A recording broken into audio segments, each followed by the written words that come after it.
Hey everybody, Marcus Crawford here with the Idaho Quadcopter channel. Hey, this morning, May 3rd, I published a video that showed my first flight with the DJI Avata yesterday.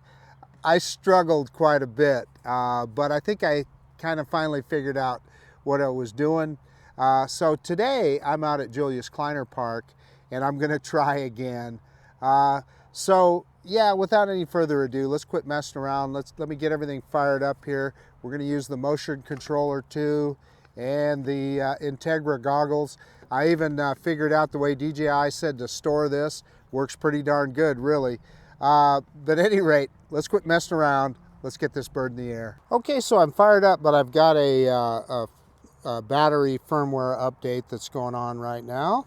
You know, I have to, because of the way my eyes work, I have to move this inner pupillary device over. I can kind of center it and see the center of the screen, but then I can't see either corner very well. So just something I got to mess around with. Firmware updated successfully. And yeah, it's telling us we're in an altitude zone, 150 meters. Yeah, we're not going to fly that high. So yeah, let me see if I can get my bearings with the controller here. Yep, I think I've got it now. So I'm going to push that orange button twice to engage the motors, and I'm going to try and put my hat on here. Let's see how well I do with that, guys. You'll get a good laugh out of this because the sun is out and I need to cover my bald head, so that's going to have to work. I think I'm going to need to get some kind of little skull cap or something to wear with these goggles, but pushing the button twice. Motors are starting. Then we're going to hold it down to take off. And there it goes. Hey, look at that. So let me see if I can turn it around, and I'm going to tilt the, yeah, that works a lot better. I can see myself standing there. So yeah, let's see if we can go up and just fly around a little bit. So let's go straight up. I'm holding up on the joystick. Let me see if I can point down where you can still see me, but up on the joystick. And clearly I'm tilting a little bit because the drone was moving. So yeah, trying to avoid those inadvertent moves. How high are we here? It's hard for me to tell. Yeah, 13 meters high. We can go higher than that. And yeah, I was going to go around that sculpture over there, but I see somebody's walking around that right now, so we won't do that. So how high are we here? I have to move the little device to be able to tell. Yeah, 18 meters high. So that's the problem. I've got to, you know, the way my eyeballs work, I really can't see out that whole screen. So let's move forward here. This is in normal mode. And let's just fly around a little bit. How high is this tree? Is it 18 meters high? Yeah, just about, right? Yeah, let's look. I wonder if I can get over the top of that. Oh yeah, we're close to the top of that tree, but we made it just fine. So that tree was about 18 meters high. I'll tell you what, the sun came out, and it's definitely affecting my. I'm getting, it's beating down on me pretty good here. And you can see there's a little bit of wind because we've got a little bit of a tilt. I wanted to kind of fly through around by that sculpture, but we got somebody walking around there, so we're not going to do that. Let's just fly this guy around a little bit. This is full throttle now in normal mode. And battery, we're still at 84%. Okay, let's go ahead and spin around. So you can see, and then as soon as I let off there, I could hear the drone. I can hear that drone moving. So I'm gonna just for the fun of it, I'm gonna raise an altitude here, and let's throw this guy in sport mode. Sport mode it is. So let's just go full throttle in sport mode and see how fast this guy goes. Well, it goes pretty good, doesn't it? So I can't say I got in sport mode on my first battery, but my second battery here, I got in sport mode. So we're just going to try and fly around here a little bit and see how this guy does. Let's fly over the pond over here. We should be above the yeah, we're above the sculpture there. Let's look down here, see what we can see. And I can see it drops in altitude, and as I kick it up, it goes up in altitude. Here's the other pond down here.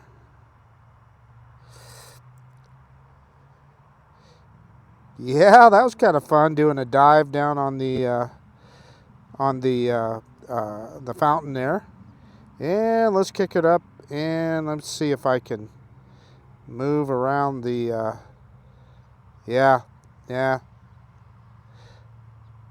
Let me see if I can yeah, I need to start making some right turns instead of lefts. We've been flying for 4 minutes and we're at 70% battery. Let's come back down here, down over the pond. I like the way you can dive like this. This is pretty cool. I wish I could see the telemetry a little better. Yeah, and it was showing me that I'm a little close there, so let's go ahead and go up. And it's yeah, it reacts pretty quickly when you do that. Back to the left and over the other pond. So we're getting pretty good battery time. We've been recording for about 5 minutes now.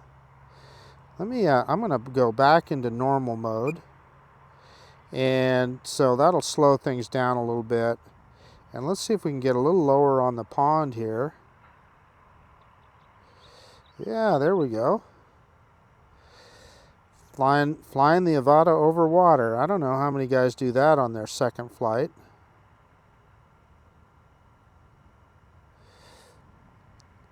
And here's the other sculpture. I'm going to stop right here. Whoop, let me see if I can get towards it. And you can tell we're in a little bit of a tilt. And I'm pushing up on the joystick. And it doesn't climb terribly fast, but it does climb.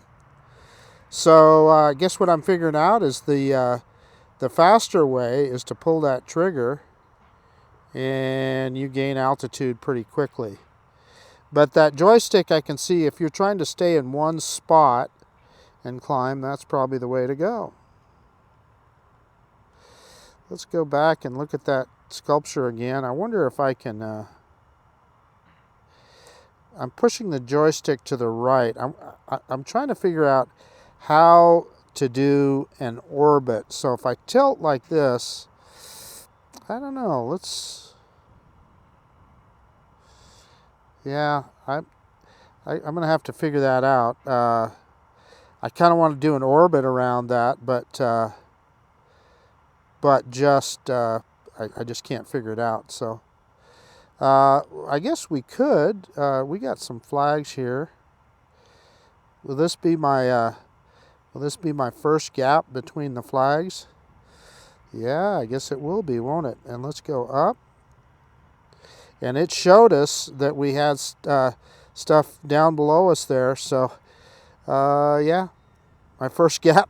Not much of a gap, but between some flagpoles. And you can see the home point there. I like that. You can see where I'm at. We're only halfway through this battery.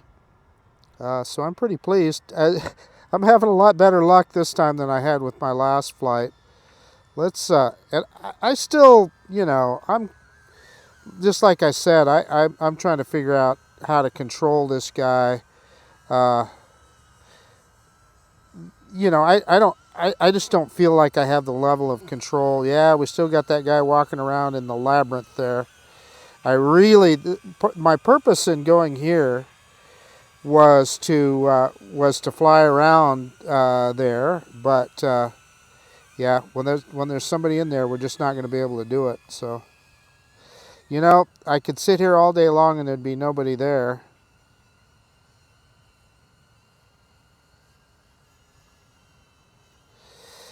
So yeah, we got somebody else coming in too.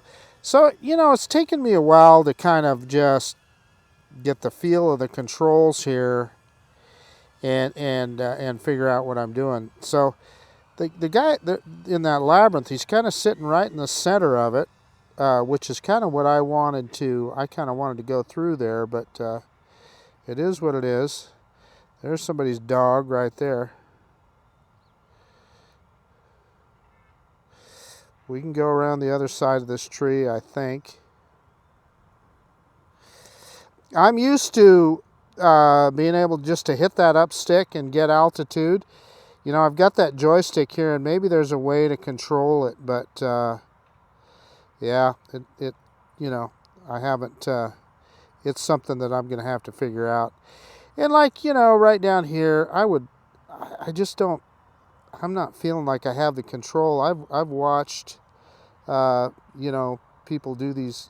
Yeah, so that guy's just sitting right in the center, right there. See, I wanted to go through. I thought that would be a gap that I would try, but he's just sitting right there. So we're not going to do that. Let's see if we can go up. And up we go. But here's my initial impressions. Do I feel like I have the same kind of control that I have with a regular controller? I don't. Do I feel like I'm doing a lot better with it than I did before? Yeah, let's go look at where that guy is right now. So what I wanted to do, my intention was to go in here and maybe hit that gap, but that guy's camping out there, so I guess we're not going to do that. Kind of interesting. And that's the other thing is like, so I know I can go straight up with a conventional controller. With this guy, you can't. So you only raise an altitude when you have forward motion. So anyway, just wanted to point that out. That's a difference than flying with a traditional controller. Let's go out over here, over across the field. They're planting. I don't know what they're planting. I'm assuming it's grain because they've got a drill.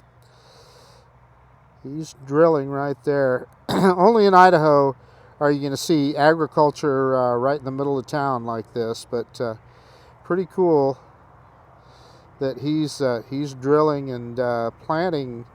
I'm quite sure some kind of grain. Right next to CarMax. Yeah, so it went into low battery, returned to home. So let's see how it does here. And it turned around, and you can see the home point rose to 30 meters. It will rise to 30 meters. Now that it's in kind of an automated thing, I can kind of look at the. I can move that thing over. Yeah, 29 meters high. So I had to move the pupillary thing over, and now what I can't see though now is you know, as it comes down, is it gonna land in a tree, or is it gonna land you know, what I would hope is that I could push the camera down to see. I don't know where it's at, so I can see myself. And I don't know how close it is to the landing pad. I can see now it's behind it. So that's another difference. And obviously, you know, I'm among trees here and stuff. So, yeah, it is what it is. Just wanted to note some differences that I saw. So, let me get everything shut down and we'll do a quick conclusion. So I'm looking here. You can see that it got pretty close to the landing pad. It's probably a little over a foot off. Hey, okay, I had fun that flight. My second battery with the DJI Avata, and I was able to get it into sport mode that time, and we flew around a little bit. Flew around the park. I can't remember exactly how much flight time we had there, but it was quite a bit. It was probably at least 10 minutes, I'm thinking, or somewhere thereabouts, probably pretty close. So no complaints there. Just a couple of things, you know, I'm obviously new at this. I really don't feel like I'm as in control of the drone as I am with a traditional controller. You know, you can't just push up on the up stick and go straight up. Yeah, you've got the little joystick, but it's very slow. Now I'm sure that's probably adjustable. And a couple times I moved it sideways and it didn't do anything. So I don't know exactly if there's probably is some kind of adjustment or something that I can calibrate that to make it a little more responsive. Because what I would like to be able to do is, you know, if you're coming up on an object and you realize you're too low, being able to punch up on that and punch straight up like I can with a traditional controller. So I'll have to look into that. But I had fun. I had fun flying it. You know, you're always, you know, we with a traditional camera drone, we're going to complain about a tilted horizon. This guy is always tilted. So yeah, I mean, there's that. It's, you know, which neither here nor there. It's fun, and I'm sure I'll have more fun with it as I fly it some more. So that's about it. That's, like I said, these are just initial impressions. So take them from that respect. Like I said, second battery on this guy. So this is Marcus Crawford with the Idaho Quadcopter channel out. And if you like this kind of content, please consider subscribing to my channel. Most of all, I really appreciate you taking the time to look at this video. And of course, we'll see you on the next one. The DJI Avata. Pretty cool.